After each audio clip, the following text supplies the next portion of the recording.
여권에서는 이번 윤 대통령과 한동훈 대표 간의 면담에서 김건희 여사 논란을 해소할 수 있는 방법이 도출될 수 있을지가 최대 관심사입니다. 오늘 국회 국정감사장에는 김 여사 공천 개입 의혹과 관련한 핵심 증인이 출석해서 관련 의혹들이 사실이 맞는다고 주장을 했습니다.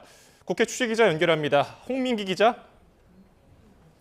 네, 국회입니다. 네, 윤석열 대통령과 한동훈 대표 회담에 대해서 여야 분위기 어떤지 전해주시죠.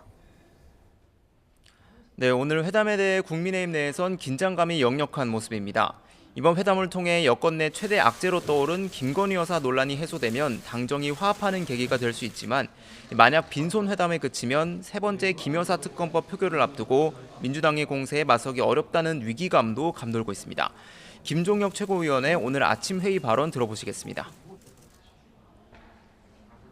민주당의 이런 반민주 폭거에 우리 당과 지지자들이 당당하게 맞설 수 있도록 김 여사 논란에 대해서 근본적인 대책이 나와주기를 간곡히 바랍니다.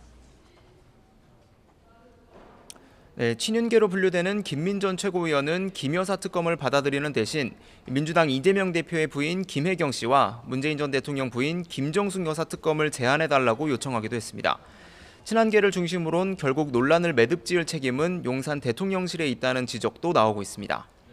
반면 민주당은 한 대표를 겨냥해 압박 수위를 높였습니다. 이재명 대표는 독대인지 면담인지 잘 구별은 안 되지만 만나는 게 중요하다며 이 요식행위가 아닌 긍정적 결과를 만들어내길 바란다고 강조했습니다.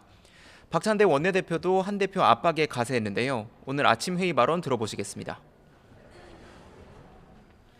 한동훈 대표께서는 국민을 현혹하지 말고 오늘 오후 윤석열 대통령과의 면담에서 김건희 특검을 전면 수용하라고 적극 요청하십시오.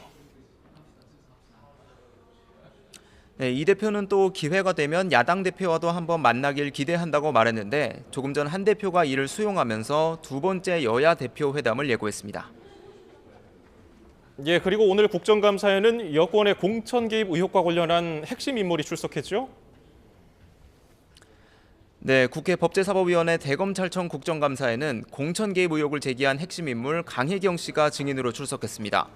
강 씨는 앞서 명태균 씨가 지난 대선 당시 윤석열 대통령 측에 유리하게 조작된 여론조사 결과를 보고했고 그 대가로 김건희 여사를 통해 국민의힘 김영선 전 의원의 공천을 따내려 했다고 주장했는데요. 오늘 국감에서도 명 씨가 윤 대통령 부부에게 돈을 받는 대신 김 전 의원이 공천을 받았다고 의혹을 거듭 제기했습니다. 직접 들어보시겠습니다. 명태균 대표가 윤석열, 김건희 여사가 돈을 챙겨줄라 한 데서 내역서를 이제 보냈는데 돈을 받아오겠다 하고 가셨는데 돈을 안 받아왔고 그 결과 이제 김영선 의원의 공천을 받아오셨습니다. 네, 지난 2021년 12월 명 씨가 김건희 여사와 꿈 얘기를 하면서 권성동 윤한홍 의원 또 장제원 전 의원이 윤석열 당시 후보를 펄펄 끓는 솥에 삶아먹고 있다고 말했다는 녹음도 공개됐습니다. 당시는 이른바 윤핵관으로 알려진 권 의원이 성희롱성 발언을 했다는 의혹이 불거졌을 때인데 강 씨는 이 대화가 김 여사와 명 씨 사이 윤핵관 문제를 논의한 정황이라고 주장했습니다. 반면 국민의힘은 강 씨가 직접 보거나 들은 것이 아닌 명 씨에게 들은 내용을 토대로 말하고 있다며 신빙성이 낮다는 점을 문제 삼았습니다. 이런 가운데 국정감사 초반 김건희 여사와 김 여사 어머니 최은수 씨에 대한 동행명령장이 야당 주도로 발부되면서 한때 여야 충돌이 빚어지기도 했습니다. 국민의힘은 망신 주기 외에는 별다른 의미가 없는 것 같다며 반발했고 반면 민주당은 김 여사로 인해 국민이 상처받고 있다고 반박했습니다. 민주당 소속 위원들이 동행명령장 집행을 위해 대통령 관저를 방문했지만 대치 끝에 결국 집행하지는 못했습니다. 지금까지 국회에서 YTN 홍민기입니다.